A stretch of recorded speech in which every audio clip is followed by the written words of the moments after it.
Mas, como nós sabemos, quando nós tiramos Deus da equação e tentamos forçar a viver uma vida sem Ele, o que Ele faz conosco? Se você está com um carro de bois, puxando a carroça, se você soltar as amarras dos bois, o que vai acontecer com a carruagem? Ela vai capotar. E a pior coisa que pode acontecer para um homem não é Deus castigá-lo, não é Deus esmagá-lo, é Deus soltar os freios. A pior coisa que pode acontecer para um homem é Deus dizer: quer andar sozinho? Então vai. E aí, em 1914, eclode a Primeira Guerra Mundial. E quando aquela humanidade que estava cheia de esperança num futuro maravilhoso assiste a uma guerra onde mais de 100 mil homens morrem, Deus dá o primeiro sinal de que a humanidade sem Deus caminha para a barbárie. 20 anos depois, eclode a Segunda Guerra Mundial. Da primeira para a Segunda Guerra dá um salto pequeno de mortos. Primeira Guerra Mundial, mais de 100 mil. Segunda Guerra Mundial, 55 milhões. 55 milhões de mortos. 150 mil morreram na hora com a explosão da bomba de Hiroshima e Nagasaki. E o mundo entra no século XX, em declínio. Deus não está mais no centro. O sagrado não existe mais. Aquilo que nós chamamos na filosofia de metafísica foi tirado da equação. As respostas para o mundo não estão mais em Deus. Deus não é mais a resposta que precisamos. O homem, à luz da sua própria razão e do conhecimento que ele adquire e se desenvolve, é capaz de resolver os seus problemas. Obviamente a história mostra que não. E por que essa contextualização? Porque, obviamente, o inimigo das nossas almas, como foi falado aqui, faz de tudo para poder destruir a imagem, aquilo que Deus criou, a sua imagem e sua semelhança, o homem. E ele aproveita várias correntes filosóficas e ele ataca uma em específico que causa um dano muito forte na igreja, que é a família. A relativização das coisas. Hoje, pessoas do mesmo sexo podem se casar e elas têm os direitos à herança e tudo mais, como é qualquer outro casal. Se é que podemos chamar de casal. Hoje, o número de divórcios explodiu, porque nós não vivemos mais por bases fundamentais e a verdade não é mais objetiva, ela é subjetiva. Se eu me sinto bem, eu faço. Saímos de um mundo onde valores, pilares que eram cristãos sustentavam a sociedade e você conseguia passar por lutas e por dificuldades porque entendia que Deus te sustentava, te dava graça e te dava força. Agora Deus não está mais. Agora eu ando pela minha própria razão e pelos meus próprios sentimentos. Pode ser que você já tenha ouvido assim de alguém ou até mesmo sobre você e ainda está casado. As pessoas já não têm mais esperança. Já acham que é tão normal que pode ser que daqui a 5 anos eles já não estejam mais juntos. Tão normal isso.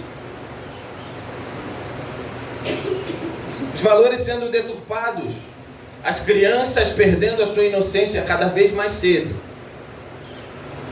E isso entra dentro das igrejas de uma maneira assombrosa. Porque isso se tornou orgânico. Temos hoje uma dificuldade muito grande, vou falar isso mais uma vez, de separar o joio do trigo, de entender aquilo que é cultural e aquilo que é bíblico. Hoje a igreja tem interpretado a palavra de Deus à luz da cultura e dos costumes. É óbvio que quando a palavra de Deus foi escrita, havia uma cultura, haviam costumes, haviam regras, óbvio. E Paulo escreve as suas cartas em muitos contextos dessas situações. Mas a verdade de Deus, ela é objetiva, ela transcende, ela passa as gerações, e nós não podemos ler as Escrituras à luz daquilo que achamos que é. Precisamos voltar a essas verdades fundamentais. Então, eu queria falar nessa manhã, com esse pequeno contexto, sobre o desafio de nós sermos igreja dentro de casa, dentro da nossa família, com os nossos filhos, com os nossos pais, netos, sobrinhos e todos aqueles agregados que vêm no pacote. E eu queria que você abrisse comigo a palavra de Deus em 1 Timóteo, no capítulo 5, e no versículo 8.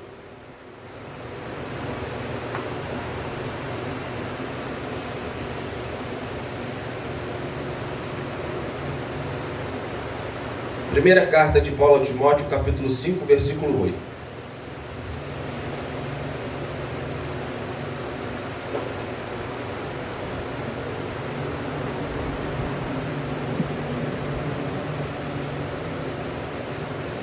Todos acharam?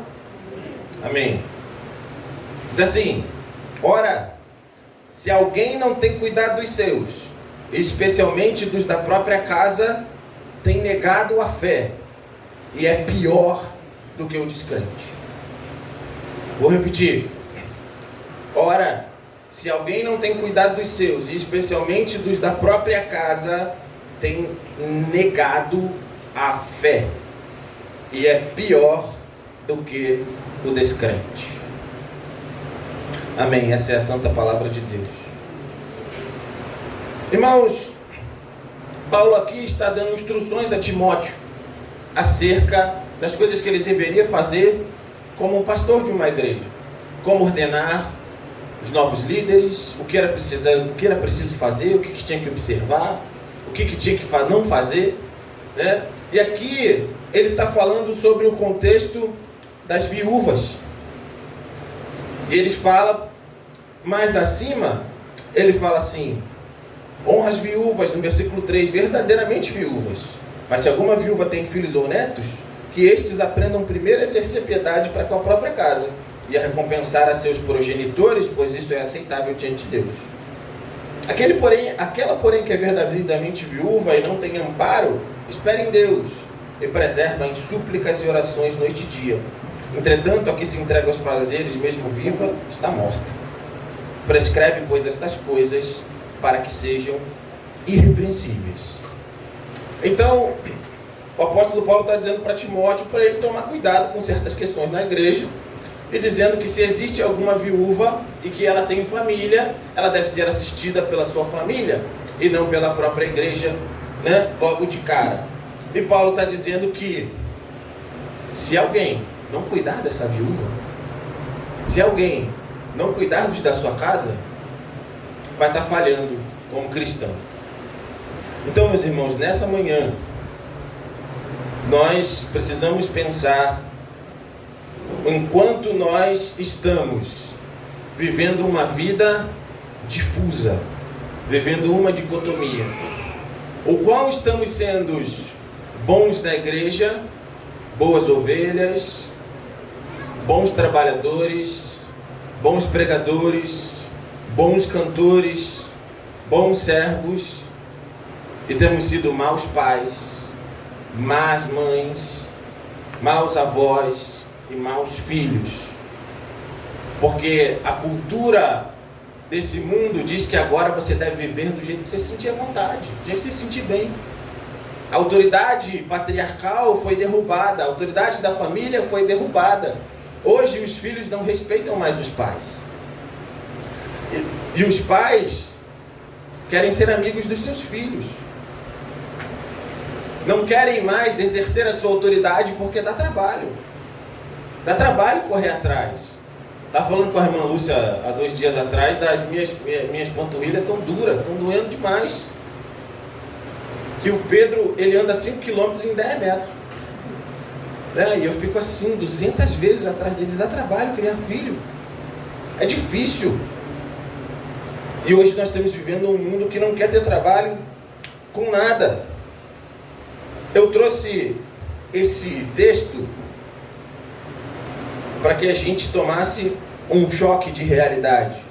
Mas eu quero refletir com você a respeito de ser igreja em casa, num outro texto que é muito conhecido, que é Efésios, capítulo 5, do 22 ao 33, e depois do 6, Efésios 6, do 1 ao 4.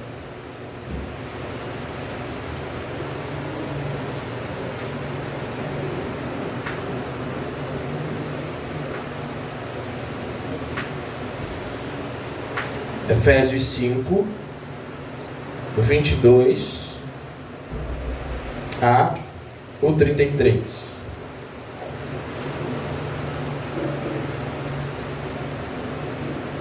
O lar cristão, marido e mulher.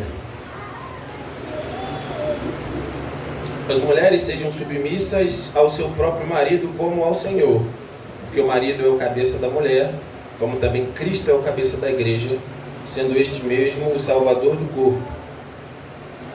Como, porém, a igreja está sujeita a Cristo, assim também as mulheres sejam em tudo submissas ao seu marido.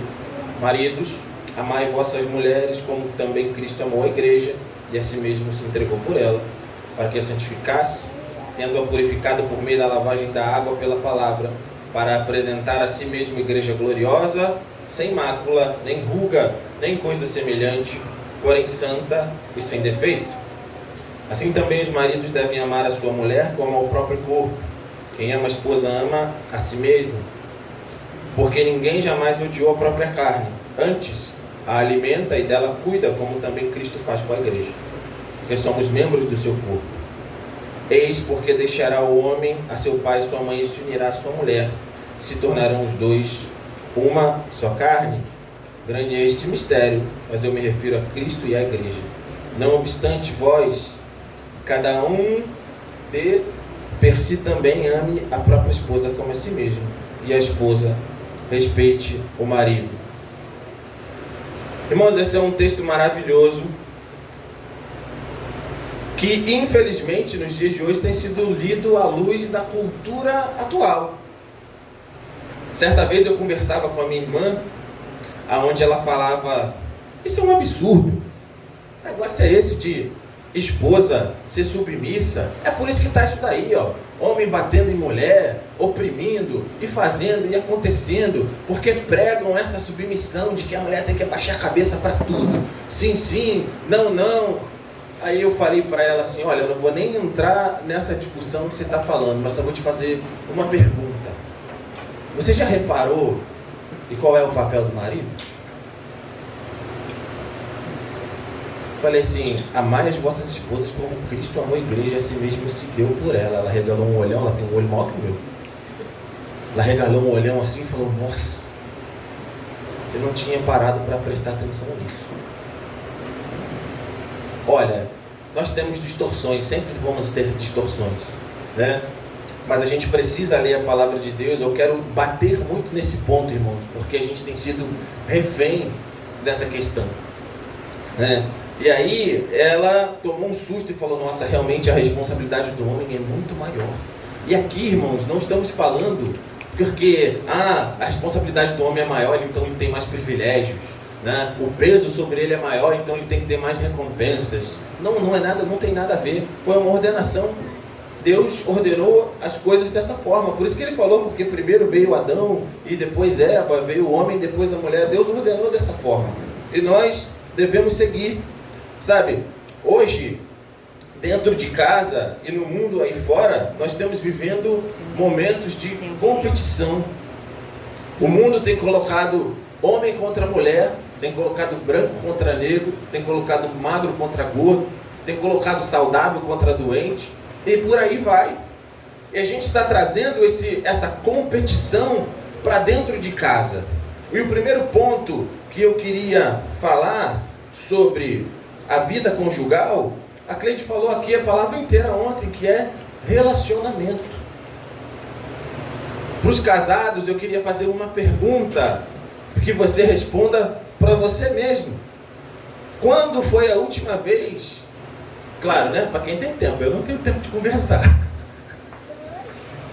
No sentido que as crianças não dão espaço. Qual foi a última vez que você e o seu marido sentaram e conversaram sobre a vida? Sobre os planos que vocês têm? Ou se vocês estão conseguindo atingir aquele objetivo que vocês traçaram? Das dificuldades da vida? Quando foi que vocês conversaram para dizer que está passando por uma dificuldade e pedir um conselho, como a Cleide falou que ele vai e suga? A Cleide pedindo conselho, porque sente essa necessidade. Quando foi que nós sentamos e fomos claros e passamos para o nosso cônjuge as nossas dificuldades? Eu vou dar um exemplo para você. Assim que eu comecei o seminário, o Pedro tinha 2 meses de vida. E teve um dia que a Adriana chegou para mim e falou assim: nossa, ele está muito agitado, ele não dorme, ele não faz isso, ele não faz aquilo, eu estou tentando dormir, eu estou cansada, eu estou esgotada. Você vai mesmo para o seminário? Sabe o que eu respondi para ela? Vou. Hoje tem aula. Você, mulher, entendeu o que quando ela falou isso?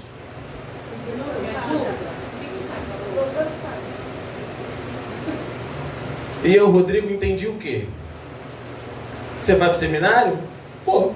Por quê? Porque hoje tem aula. E eu sou assim, irmão, igual uma porta.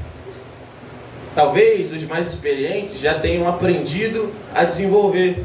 Eu estou aprendendo. Mas, quando eu fui para o seminário, o Jonathan está rindo, não sei por quê. Não? Ah, então tá, graças a Deus por isso. Glória a Deus. Eu fui para o seminário, voltei. Ela estava com a tromba 3 vezes maior. Ela deve estar me ouvindo, porque ela está aqui porque o Pedro está dormindo. Não autorizou. Depois a gente resolve. E eu cheguei para ela depois desse grande mal entendido. Sentei e falei assim: minha filha, deixa eu te explicar uma coisa. A gente já conversou outras vezes, mas a vida acaba roubando essas coisas da gente. Eu sou binário. Eu falei para ela brincando: eu sou burro. Eu entendo ipsis literis, que isso quer dizer que é literal. Você me perguntou se eu ia para o seminário. Tinha aula. Eu disse que ia. Da próxima vez, você fala assim: meu filho, eu estou morta. O Pedro não me dá descanso. Fica em casa, por favor. Se você me dissesse dessa forma, eu teria deixado tudo e teria ficado em casa. Então a gente precisa aprender a se comunicar, né? Mas nós precisamos abrir o nosso coração dentro da nossa vida conjugal e expor as nossas fraquezas, né? Homem criado, né? Brincando com o Kleber ali, matava calango na dentada, brabo, bruto, né? E aí de repente vê a esposa chorando. Tá chorando por quê? Aí faz igual Eucana com Ana. Tá chorando por causa de quê? Eu sou melhor que 10 filhos, pô. Por que tu tá aí chorando? Por que não tem filho? A gente precisa sentar um com o outro e expor as nossas fraquezas. Falar daquilo que nós precisamos que o outro faça para nós. Precisamos ser sinceros, precisamos nos conhecer. A Bíblia convida a gente a conhecer a Deus e a prosseguir em conhecer, e a gente não está disposto a conhecer o nosso cônjuge. Talvez ainda tenham coisas que eu carregue dentro do meu coração que ainda não foram expostas. Eu tenho uma grande dificuldade de me expor, ainda mais quando eu estou triste. Assim como o nosso pastor, eu sou um fleumático de carteirinha. E sofro porque internalizo muito as minhas dificuldades. A minha esposa é uma sanguínea como a Cleide. Ela não tem dificuldade nenhuma de falar e de se abrir, muito menos de se expressar. Os irmãos já devem ter observado. Então, como que dá certo sentando, Deus colocando 2 pessoas debaixo do mesmo teto com tanta diferença? Deus é perfeito, irmãos. Deus não erra. Deus criou o casamento entre um homem e uma mulher. E Jesus reforçou isso no Novo Testamento. Aquilo que Deus uniu, não separe o homem. E quando você vai buscar as causas pelos divórcios na sociedade, a grande maioria delas é por incompatibilidade. Porque um quer viajar para o norte e o outro quer viajar para o sul. Porque um quer fazer algo e o outro quer fazer outro. As pessoas não cedem, não há um consenso, não há um acordo. Não há mais comunicação, não há mais relacionamento. Então, o primeiro tópico nessa manhã, seja igreja na sua casa, se comunicando com o seu cônjuge, se comunicando com os seus filhos. Adolescentes que às vezes já estão entrando na puberdade, estão descobrindo o seu próprio corpo. Quantos relatos de adolescentes e jovens dizendo que descobriram as coisas da pior forma porque os seus pais nunca conversaram com eles sobre temas centrais, que são importantes, que nos fizeram mal no nosso tempo, porque os nossos pais eram de outra época, que precisavam muitas vezes ir para a lida, ir para a roça, que trabalhavam de sol a sol, que tinham os filhos, que quando os filhos cresciam tinham que ajudar o pai no trabalho, na dificuldade. Quantos das gerações passadas começaram a trabalhar aos 12, aos 13, aos 14 anos e não tinha tempo de relacionamento? E às vezes nós que aprendemos com tanta dificuldade, batemos tanto com a cara na parede, não conseguimos transmitir aos nossos filhos as nossas experiências. Provérbios 22:6 vai dizer: ensina a criança no caminho que deve andar. Isso significa que nesse caminho a gente vai compartilhar as experiências. A gente vai mostrar que andar por esse lado é errado, fazer aquilo não é dessa forma. Primeiro, porque a palavra de Deus nos dá o direcionamento. Segundo, que a própria experiência de vida vai te dar essa resposta.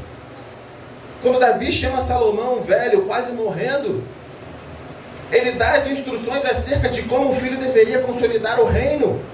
Mas ele fala: teme a Deus e seja homem. Sabe por quê? Porque Davi venceu como rei. Davi venceu como guerreiro. Mas Davi fracassou miseravelmente como homem. Seus filhos se mataram. Um filho o traiu. E aí a gente vê a desgraça que foi na família de Davi. Então precisamos ter um relacionamento aberto, franco e duradouro. Tenha coragem, peça a Deus estratégias, abra o seu coração, exponha as suas fraquezas. Às vezes a gente precisa somente de um passo na direção do outro, para que o outro ande na nossa direção. Amém? Então, o primeiro tópico é: ser igreja na família é necessário relacionamento, comunicação. Um outro tópico que eu separei aqui, muito básico, que foi até falado no seminário em janeiro lá na igreja, eu infelizmente não pude estar, que são as finanças. E eu vou colocar outra história minha para você. Essa eu já contei em muitos lugares, então já está automaticamente autorizada. Certa vez eu cheguei em casa e falei assim: olha, filha, isso foi no início do casamento. Eu comprei um negócio assim e tal, e feliz que eu estava contando. E ela falou assim: mas você lembra que a gente ia usar um dinheiro, que a gente ia guardar para fazer isso. Por que você comprou isso? Sabe qual foi o primeiro pensamento que veio na minha cabeça? O dinheiro é meu. Sou eu que trabalho igual um doido. Aí vou falar aquela que os nossos pais falavam: ela fica aí em casa fazendo nada. Eu que acordo 4 horas da manhã e vou para a rua. O dinheiro é meu, automaticamente isso veio no meu coração, irmão. E aí eu respirei, contei até 25, até 10, não deu. Tive que contar e me quebrar e pedir perdão e pedir desculpa, porque falei no planejamento que nós construímos em conjunto. Em segundo Reis, no capítulo 4, a sunamita vê Eliseu passando por aquele caminho. Ela chega para o marido dela e fala assim: olha só, eu vejo que esse homem é um homem de Deus. E ele sempre está passando por aqui. Vamos construir um quarto para ele, vamos colocar uma cama, uma mesinha, um candeeiro para ele poder meditar lá na escritura, fazer aquilo que ele precisa fazer. Vamos hospedar esse homem, ele é um homem de Deus. Quem dera, né, pastor Juan? Vamos convidar o pastor Juan para almoçar, ele é um grande homem de Deus, vamos armar um churrascão, aleluia, vamos chamar ele lá na nossa casa, né, para recebê-lo, ele nos abençoa tanto com a palavra. Vamos armar um churrascão, chamar o pastor Juan, o Juanzinho, a sua família, vamos aqui armar essa festa, como o Jonathan já falou, sexta-feira, churrasco na casa do pastor Robson. Pastor Juan está convidado. Tu viu? Ele passou, viu? Que eu puxei ele, depois quando foi na hora de gastar, ele, pastor Robson, porque quem convida dá banquete, não é isso? Tem que pedir planejamento. Mas ela sente um desejo no coração, mas ela vai levar aquilo para o marido. E talvez você pense assim, claro, naquela época o homem era o detentor de tudo, ele dizia sim, sim, não, não, todo aquele contexto patriarcal que a gente já conhece. Mas por outro lado, veja que ela traz um projeto para o marido e vai buscar uma alternativa. E quantos de nós temos projetos de vida a sós? Ah, eu quero juntar, né? Quero juntar um dinheiro para fazer isso, assim, assim, assim, assim. Já conversou com sua esposa sobre isso? Porque às vezes o cara quer juntar dinheiro e tem goteira no telhado da casa dele. Às vezes ele quer trocar de carro, mas o filho dele está com furo na sola do sapato. E mulher é maravilhoso com esse negócio, que a gente vem cheio de ideia, ela fala uma frase só, desarma o planejamento todinho. Você vem cheio de razão, ela fala, mas você observou isso aqui? Pronto. Volta para a prancheta. Né? Porque um complementa o outro. Né? Tem marido que a mulher não sabe quanto o camarada ganha. Tem marido que não diz para a mulher o quanto recebe. Como é que faz planejamento se ela não sabe nem o dinheiro que tem?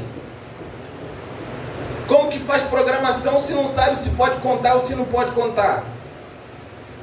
Nós temos que ter essa consciência. Se nós somos uma só carne, também somos um só bolso. Dá glória a Deus aí, irmão. Aleluia. Não, o valor do seguro de vida também tem que saber, irmão. Tenha coragem. Ser forte e corajoso. Conte para ela que o seguro de vida é de 1 milhão. Conte. Quem guarda a nossa vida é o Senhor.